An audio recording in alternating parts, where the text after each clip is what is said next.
സംസ്ഥാനത്ത് പാൽ വില വർധന പ്രാബല്യത്തിൽ വന്നിരിക്കുന്നു. ലിറ്ററിന് 4 രൂപയുടെ വർധനയാണ് ഉണ്ടായത്. ഇതിൽ 3 രൂപ 35 പൈസ കർഷകർക്ക് ലഭിക്കുമെന്ന് മിൽമ അറിയിച്ചിരുന്നു. 8 മാസം മുൻപ് ധാരണയായ വില വർധനയാണ് മിൽമ നടപ്പാക്കുന്നത്. TS ഹരീഷിനുണ്ട് വിവരങ്ങൾ നൽകാനായി. ഹരീഷ, പാൽ വില വർധനവിനെ ഈ ജനങ്ങളൊക്കെ എങ്ങനെയാണ് സ്വീകരിക്കുന്നത്? വലിയ ബുദ്ധിമുട്ടാണ് ഈ പാചകവാതകത്തിന്റെ വില വർധനവിനൊപ്പം തന്നെ ഈ പാൽ വിലയും കൂടി വർദ്ധിച്ചപ്പോൾ. പിന്നെ ആകെയുള്ളൊരു ആശ്വാസം കർഷകർക്ക് 3 രൂപ 35 പൈസ ലഭിക്കുമെന്നതാണ്.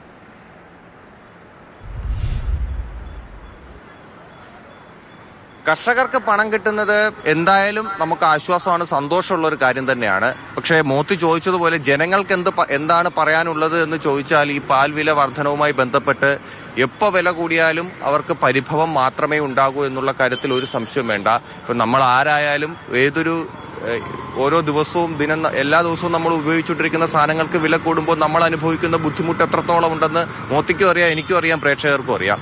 ഇനി ഇത് പാലിന്റെ വില കൂടിയത് കൊണ്ട് ചായയുടെയൊക്കെ വില കൂട്ടുന്ന ഒരവസ്ഥയും കൂടെ ഉണ്ടല്ലോ. അതായത് നമ്മുടെ കച്ചവടക്കാര്, ചായ അടിക്കാൻ നിൽക്കുന്ന ചേട്ടന്മാര്, ഹോട്ടലുകാർ, ഇവർക്കൊക്കെ എന്താണ് പറയാനുള്ളത് എന്നാണ് ഞാൻ പ്രേക്ഷകർക്ക് കേൾപ്പിക്കുന്നത്. ഇത് ഉണ്ണികൃഷ്ണൻ ചേട്ടന്റെ കടയാണ്. ഈ കട ഇരിക്കുന്നത് നമ്മുടെ സെക്രട്ടേറിയറ്റിന്റെ തൊട്ടടുത്ത് തന്നെയാണ്. ചേട്ടൻ 7 വർഷം കൊണ്ട് ഇവിടെ ചായ ഇടുന്നത്. 7 അല്ല 9 അല്ലേ ഏട്ടാ?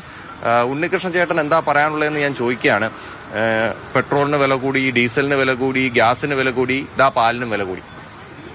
നമ്മളെ പാലിന് വില കൂടിയതുകൊണ്ടുള്ള കാര്യമല്ല ഇത്. നമ്മളെ മെയ് 1 മുതൽ ഗ്യാസിന് 1195 രൂപ ഒറ്റയടിക്ക് വില കൂടുകയും അതും പ്രകാരം നമ്മളെ കാര്യം ജീവിക്കാൻ പറ്റാത്ത ഒരു സ്ഥിതി ഇതിലോട്ട് നീങ്ങിക്കൊണ്ടിരിക്കുകയാണ്.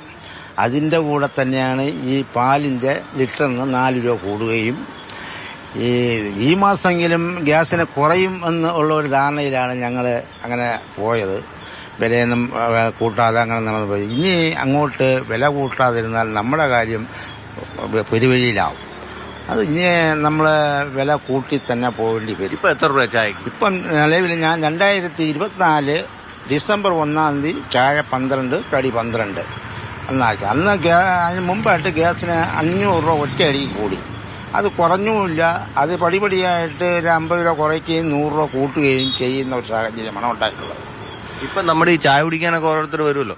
അപ്പൊ അവരിപ്പോ വില കൂടുമ്പോ എന്താ പറയാ? അല്ല, അവര് പറഞ്ഞ വില കൂടിയില്ലേ എന്നാണ് ചോദിക്കുന്നത്. അവർക്കറിയാം കാര്യങ്ങൾ ഇവിടെ വരുന്ന കസ്റ്റമറിനും സാറിനടുത്ത് ഇപ്പൊ കൂടി 15 രൂപയൊക്കെ ചായക്ക് ആയി. ഇവിടെ ഞങ്ങൾ ഒരുപാട് തട്ടുകടകളുണ്ട്. അപ്പൊ എല്ലായിടത്തും കൂട്ടുമ്പോൾ ഒരിടത്ത് മാത്രം കൂട്ടിയിട്ട് കാര്യമില്ല. അപ്പൊ എല്ലാവരും കൂടെ സ്വയം ഒന്ന് ആലോചിച്ചതിന് ശേഷം എന്തായിരുന്നാലും ഈ 2 ദിവസത്തിനകത്ത് കൂട്ടുന്നതായിരുന്നു. നമ്മൾ ഇവിടെ ഇപ്പൊ ചായയും കടിയും മാത്രമാണ്. ഇപ്പൊ ഈ ഗ്യാസ് ഒക്കെ കൊണ്ടുവരുന്നവരുണ്ട്, ഈ കടിയൊക്കെ കൊണ്ടുവരുന്നവരൊക്കെ കാണുമല്ലോ. അപ്പൊ അവരൊക്കെ എന്താ അവരുടെയൊക്കെ ഒരു അവസ്ഥ ഉണ്ട്? അവര് ഇപ്പം കടി കൊണ്ടുവരുന്നവരുടെ പൈസ കൂട്ടി. ആ പൈസ കൂടുതൽ കൊടുത്താണ് നമ്മൾ വാങ്ങുന്നത്. ഇപ്പം 2 രൂപ അവർ കൂടുതൽ കൊടുത്താണ് നമ്മളിപ്പം വാങ്ങുന്നത്. ഇപ്പം 7 രൂപയ്ക്ക് തന്നുകൊണ്ടിരുന്ന സാധനം ഇപ്പം 9 രൂപയായി. ഇപ്പം 2 രൂപ അവർ കൂടുതൽ വാങ്ങിയാണ്. നമ്മൾ പഴയ വഴി 12 രൂപയ്ക്കാണ് കൊടുക്കുകയും ചെയ്യുന്നത്.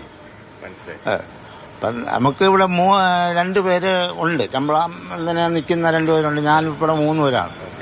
നമുക്ക് ഒരു മാക്സിമം ഒരു 40-45 കവറിന്റെ വ്യാപാരമേ ഉള്ളൂ.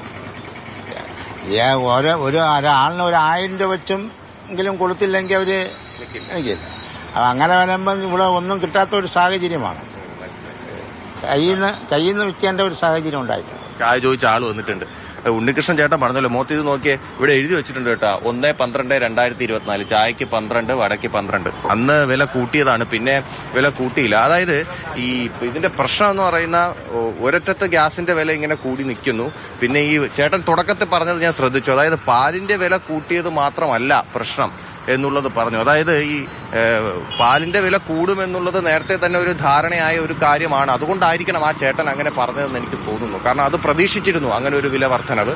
അപ്പോൾ സ്വാഭാവികമായിട്ടും അതിന്റെ കാര്യങ്ങളാണ് പറയുന്നതെങ്കിലും ചായക്കച്ചവടം, നമ്മളെല്ലാവരും ചായ കുടിക്കുന്നവരുണ്ട്, ഒരുപാട് പേര്, എല്ലാവർക്കും ചായ മസ്റ്റ് ആയിട്ടുള്ളവർ ഒരുപാട് പേരുണ്ട്. അപ്പോൾ സ്വാഭാവികമായിട്ടും അവർക്ക് വേണ്ടിയിട്ട് ഒരുപാട് കടകൾ നമ്മുടെ തിരുവനന്തപുരം നഗരത്തിൽ തന്നെയുണ്ട്. അപ്പോൾ അങ്ങനെ പോയി അവിടെ നിന്ന് ചായ വാങ്ങി കഴിക്കുമ്പോൾ വിലയിലുണ്ടാവുന്ന വ്യത്യാസം അത് ജനങ്ങൾക്ക് അക്സെപ്റ്റ് ചെയ്ത് മുന്നോട്ട് പോയേ മതി. നേരത്തേക്കാൾ ഈ ചായ കുടിക്കുന്നവർ പണ്ടുമുണ്ട് എങ്കിലും പല സ്ഥലങ്ങളിലും ഈ ചായക്കടകൾ ഒരുപാടുണ്ട്. അത് സൗഹൃദത്തെ കൂടി പ്രോത്സാഹിപ്പിക്കുന്ന ഒന്നാണ്. അങ്ങനെ എന്ത് വില കൊടുത്തും ചായ കുടിക്കേണ്ട, സൗഹൃദം വർദ്ധിപ്പിക്കേണ്ട പ്രവർത്തിക്കേണ്ട കൂട്ടായ്മകൾ ഉണ്ടാക്കേണ്ട ഒരു അവസ്ഥയിലേക്ക് മനുഷ്യൻ വന്നു ചേരുകയാണ്. പാൽവിലയുടെ കാര്യത്തിൽ നേരത്തെ ആലോചിച്ചിരുന്നു, കൂടുമെന്നത് അറിഞ്ഞിരുന്നു. പക്ഷേ ഗ്യാസിന്റെ വില കൂടി വർദ്ധിച്ചപ്പോൾ അത് ഇരട്ടി പ്രഹരമായി ഇവർക്കൊക്കെ. ടി എസ് ഹരീഷാണ് വിവരങ്ങൾ പങ്കുവച്ചത്.